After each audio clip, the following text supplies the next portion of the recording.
Saímos aqui no Porto do Recife, macarrão no fogo, o veleiro da proa. Estamos aí no Porto do Recife.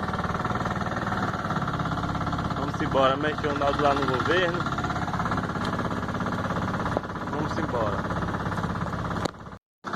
Aí galera, aí, o navio passou agora aqui, ó, na proa da gente, no pau só arretado, ó. Lá vai. Ó o molho de ferro.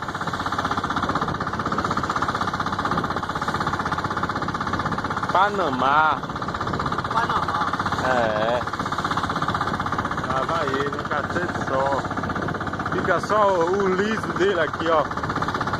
Tem muita força na água, meu irmão. Que navegação monstruosa. Vamos embora, estamos chegando aqui já perto do vapor de cima. Vamos dar uma pescada lá.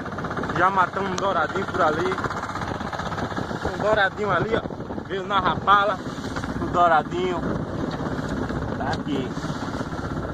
Tá aí embaixo.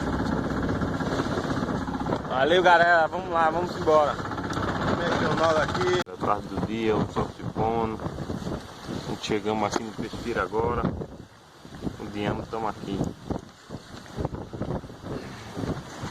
O Claudio aí tentando uma sardinha ainda essas horas. Se pega. Estamos aqui. Tá já escurecendo o dia. O sol tá já se pondo.